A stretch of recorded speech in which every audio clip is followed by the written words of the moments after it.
6 октябрда түнү ушул эшиктен кирдик элек, эсиңердеби? Ооба. Ушул эшиктен киргенбиз.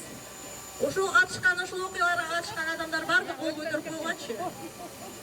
Ушул жерде катышкандар бар туурабы? Көпчүлүгү болбосо дагы бир 30%, 20% бар. Мына биз турабыз, жеңиш болуп ошол түндө ушул жерде жүргөнбүз. Балдарды эптеп аман алып калалы. Ок жака барбагыла деп балдарды талашып. Ошондо ушул эшиктен кирип, эртеси өзүңөр билесиңер, мына ушул тегеректин баары митинг болуп, элдин мүндөсү, элдин үмүтү, жаңы үмүт жаралып. Негизги кайсы талап менен чыктык элек? Ушу чимкириктер жолобосун. Кайрадан шайлоодон өтүп келген чимкириктер, коррупционерлер, жемкорлор жолобосун деп чыкпадык белек. Эмне болду? Тескерисинче мына өзүңөр көрүп атасыңар. Булардын саясаттагы жашоосу мөөнөтсүз узарды. Мөөнөтсүз узарды. Ушуларды жолотпойбуз деп жабылып баарыбыз чыгып, жаныбызды тобокелчиликке салдык элек. Бүт тескерисинче болду. Дагы алдандык. 2005 кандай алдансак, 2010 кандай алдансак, мына азыр дагы 2021 биз дагы алданып отурабыз. А эмне үчүн булар кетпейт? Эмне үчүн булар тарабайт? Мына өзгөр ушундай суроо берип көргүлөчү. Эмне үчүн кетпейт? Ушуларды кетире турган күч жокпу. Мөөнөтү бүттү. Кетиш керек, караш керек. Тараазда дагы жөн эле отуруп тургула. Деш керек эле да. Анткени буларды төңкөрүш кылып бийликке келген адамдар курал катары колдонот. Булар керек. Чимкириктер, соттор, алсыз чимкириктер, кандай бийлик болбосун, дайыма ошол бийликке курал болуп берет. Парламент деп атабыз. Мына парламент деген узурпаторлордун бийлигин чектеш үчүн, элдин өкүлү болгондон кийин элдин кызыкчылыгын ойлобостон, мына булар тескерисинче бийликтин баарын азыр баш мыйзам аркылуу төңкөрүш менен келген адамдардын колуна өткөрүп бергиси келип атат. Анан эми баш мыйзам боюнча, баш мыйзамдын долбоору боюнча айтып кетким келет да. Атайын изилдеп карап чыктым да, качан башталды бул сөз? Жаңы баш мыйзам жөнүндө. Эң алгачкы ким айтты? Менин даяр баш мыйзамым бар. Ал жерде курултай институту каралган, жана биз президенттик башкарууга өтүшүбүз керек. Даяр, баш мыйзамым даяр деп ким айтты? Мына, айткылачы, кимден чыкты? Туура. Ошол 8 октябрда парламентте айтылган сөз экен. Жаңы баш мыйзам бул элдин муктаждыгынан чыгыш керек. Эл айтыш керек. Бул баш мыйзам жарая калды. Бул баш мыйзам бизге жолдо болуп атат өнүгүүбүзгө. Эл айтыш керек. Эл демилге көтөрүш керек. Мына 300 миң болобу, 30 миң болобу ошолор айтып чыгыш керек. Болбойт мына баш мыйзам бар. Келгиле жаңыдан баарыбыз бир жаңы бир баш мыйзам, жаңы коомдук келишим иштеп чыгалы деш керек. Бир киши айтты, ошол кишинин айтканы менен мына 8 октябрдан башталды. Эми 11 апрелде референдум өткөн атат. Өзүңөр көрүп атасыздар.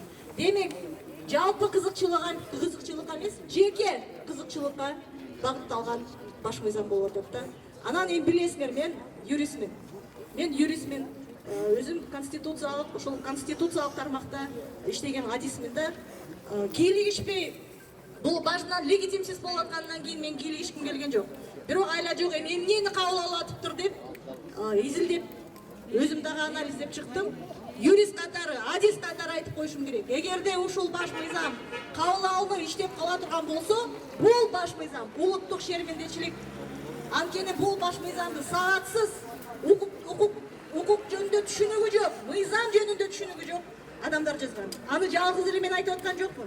Аны юристтер бар айтып атат. Ушуга чейин анча деген жаш юристтер, аты чыккан юристтер баары эле айтып атат. Бул баш мыйзамдар болбойт деп. Элди алдашты, курултай. Биз бийликтин баарын курултайга беребиз. Президент курултайдын алдында жооптуу болот деди. Жооптуу болот деди. Эчтеке жок. Мына курултайчылар өздөрү айтып атат. Биз алданып калдык. Курултай деп чуркап жүрүп, биз алданып калдык. Эч нерсе жок. Баягы эле кеңеше турган орган, сунуш бере турган орган.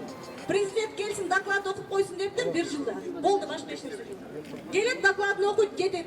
Курултай президентке карата эч нерсе кыла албайт. Жок дегенде ошо президенттин докладын жактырсын же жактырбасын деп экөөбүз жазып коюшсолбу? Ал дагы жок. Эмнесине жооп берет? Эч кандай жоопкерчилиги жок президенттин. Эл алдында дагы, курултай алдында да, жогорку кеңеш алдында дагы. Бир гана жооп, бул импичмент, бирок ал дагы татаалдаштырылган. Ошо менен мына президентке эбегейсиз бийлик берип атабыз дагы, бир да кымындай дагы жоопкерчилик жок. Президентти токтото отурган, токто, каяка баратасың, мыйзамды бузуп атасың, чектен чыгып кетип атасың деген бир дагы орган жок. Жогорку кеңеш болсо таптакыр алсыздандырылып калган, мыйзам гана кабыл алат. Мыйзам кабыл алганда билесиңер, мыйзамдын 90% аткаруучу бийлик киргизет. Мына Исаков Саматович отурат бир. Ошондо президент киргизген мыйзамдарды гана кабыл алып берип коет дагы, булар сулуу чымчыктай болуп отура берет. Мына ушул жерде жаштарга айтып кетейин деп атам.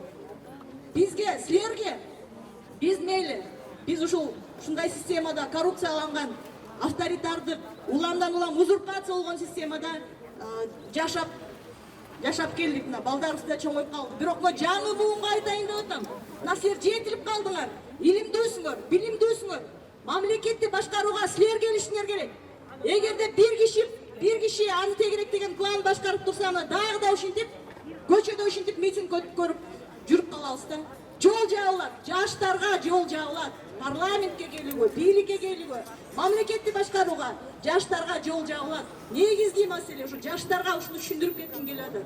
Анан дагы бир нерсе, 2016-жылы Алмазбек Атамбаев баш мыйзамга өзгөртүү киргизип атканда, ошондо жанагы күчүнө кире турган беренелерге жазып койгон. Кумтөргө тиешеси бар адамдардын баары жоопкерчиликке тартуу мөөнөтү эскирсе дагы булар жоопкерчиликке тартылат. Ошондо кандай максат менен киргизгенин билбейм. Эртеби кечпи кумтөр маселесин көтөрөм, анан ошого катышкандардын баарын жоопко тартабыз деген бир ой менен киргизсе керек да, ушундай бир берене кирген. Мына ошол беренелердин баары азыр жаңы баш мыйзам кабыл алынса, анын баары азыр жокко чыгарылып атат. Аны киргизишкен жок кайра. Кумтөр деп келген киши эмне үчүн ошого көңүл бурган жок? Демек Атамбаев ачык айтпаса да ойлонуп жүргөн, кандай болбосун мен ушуларды жоопко тартам депчи. Азыр болсо мына алардын баары жоопкерчиликтен кутулуп атат.